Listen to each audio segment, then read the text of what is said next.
Olivier, que Dieu vous bénisse richement. Donc, je suis venu vous présenter un bon message que Dieu a mis au cœur. Ce message est intitulé l'appel de Dieu.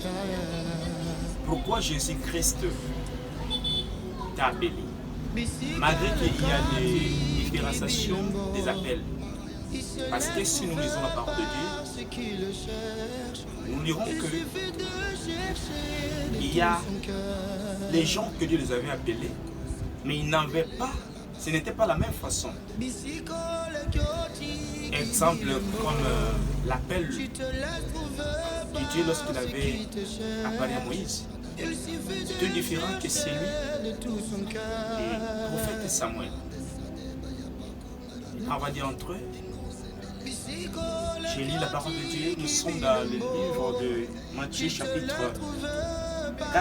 On va commencer le verset 17.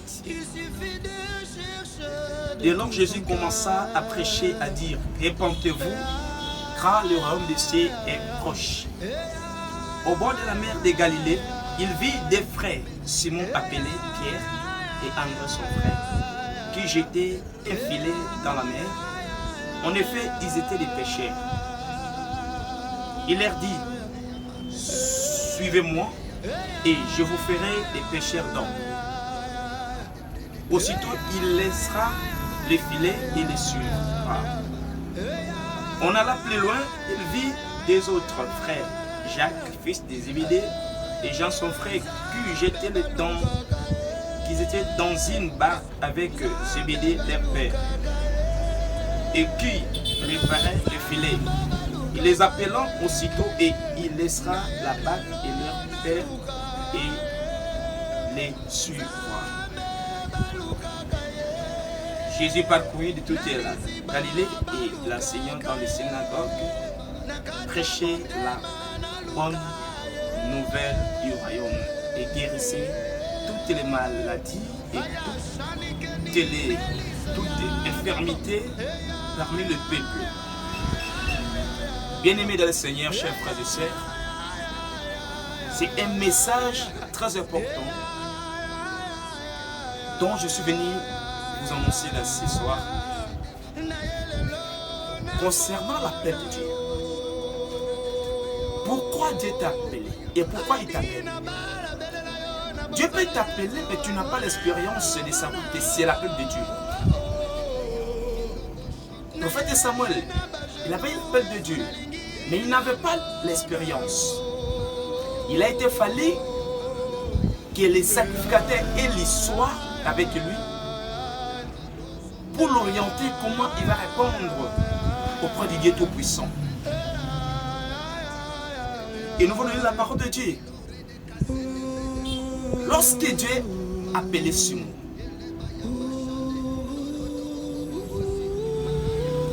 il lui appelait Simon, étant que Simon était un pécheur. Mais lorsque l'apparition de Jésus devant Simon, Jésus lui appelant et il laissa le filet. Il a laissé tout ce qui est le filet, la pirogue, pagaille, les poissons, pour suivre Jésus. Mais souvent toi tu es dans des distractions. Dieu t'a appelé pour le suivre.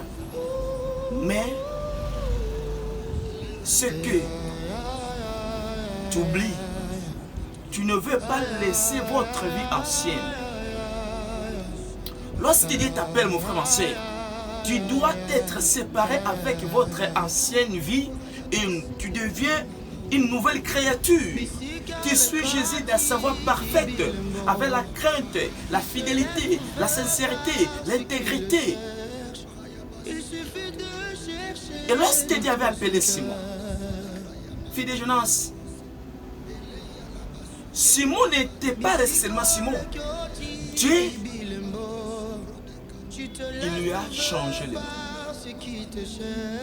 Il devient Pierre. Si c'est-à-dire Céphas, c'est-à-dire Pierre. Il a dit, errez-toi, fille de Jonas, pendant que Dieu lui avait révélé de qui était Jésus. Et dans cette pierre, je bâtirai mon église. Simon Pierre, il était appelé par Jésus. Et il s'est séparé avec sa vie ancienne. Et il est devenu une nouvelle créature, une nouvelle vie. Mais pourquoi nous les chrétiens, nous prions Dieu chaque jour, chaque nuit? Mais, chers frères et sœurs, pourquoi nous n'arrivons pas de nous séparer avec nos vies anciennes? Dieu t'a appelé, tu étais un pécheur. Et jusqu'à présent, tu es toujours la même personne. Rien ne change. Les mêmes activités, la même vie. Qu'est-ce qui prouve que Dieu t'a appelé pasteur, prophète, qui que ce soit? Que la mission de Jésus nous appelle pour que nous soyons transformés et renouvellement de l'intelligence, pour que nous fassions ce qui est la volonté de Dieu. Dieu t'a appelé pour te changer. Et Dieu t'appelle pour te changer. Que ta vie change. Il avait appelé Simon, fils de Jonas. Lorsque Simon, il a accepté l'appel de Dieu, Dieu lui avait changé de nom. Il était devenu Pierre. Il avait appelé Abraham, stérile. Mais lorsque Abraham, il a accepté l'appel de Jésus-Christ, son nom ne restait plus Abraham. Dieu lui a transformé, il lui a changé le nom. Il est devenu Abraham. Frères et sœurs, Dieu s'il nous appelle pour que nous soyons changés. Tu étais ambiancière, tu ne seras plus ambiancière. Tu étais clown, tu ne seras plus clown. Tu serais qui que ce soit. Tu ne seras plus la même personne. C'est ça qui prouve que tu as l'appel de Dieu. Il y a des problèmes qui t'arrivent dans ta vie et tu n'arrives pas à trouver des solutions. Tous ces problèmes, aucun problème ou aucune situation qui est éternelle. Il n'y a que Dieu seul qui est éternel.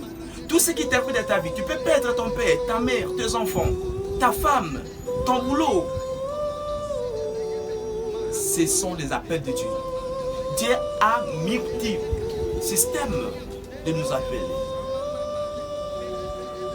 Il peut t'appeler à travers une grande maladie.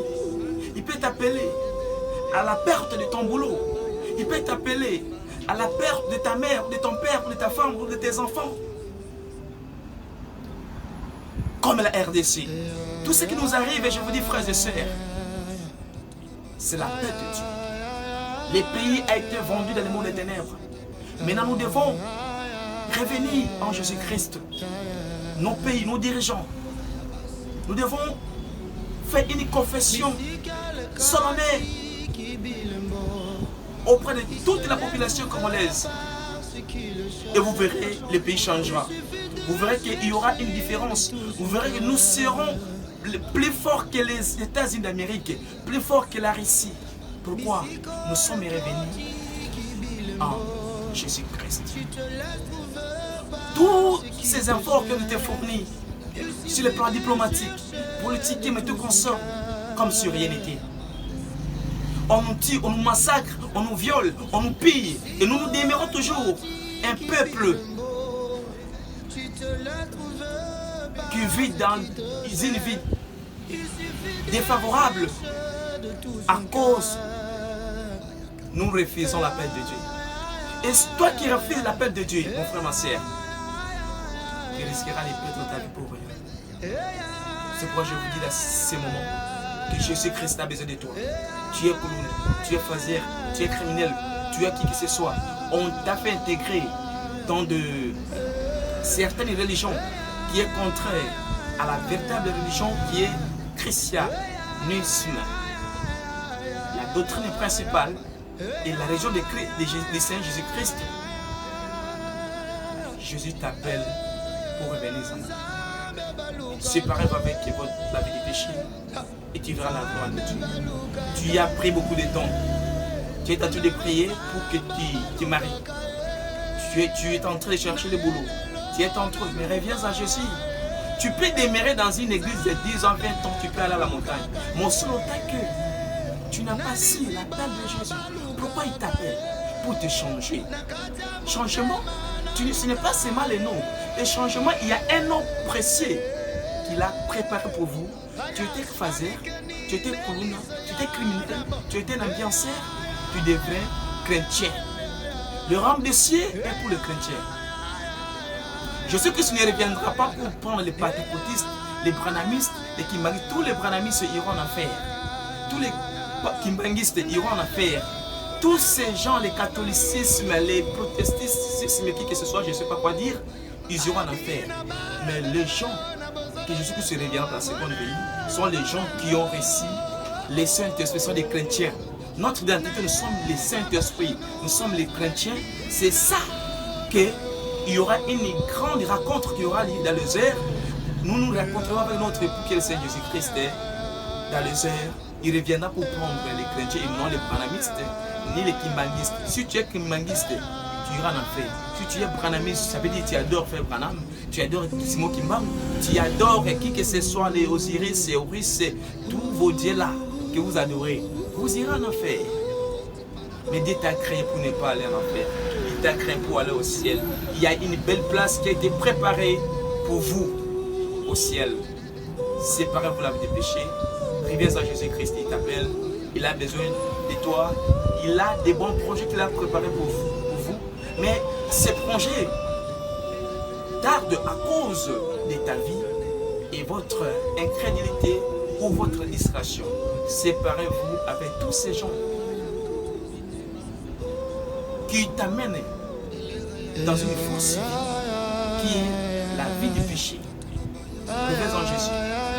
Chers Congolaises, chers frères et sœurs, les chrétiens partout dans le monde, tous les enfants de Dieu, Jésus t'appelle. Il est déjà sur la porte. Il est déjà sur la porte. Tu ne mérites pas de mourir sans que tout ce qui t'a promis te soit accompli. Reviens à lui et tu verras ta vie changer. Que Dieu bénisse richement. Bisiko le cœur qui bilembo. Tu te laisses trouver par ce qui te cherche. Il suffit de chercher de tout son cœur.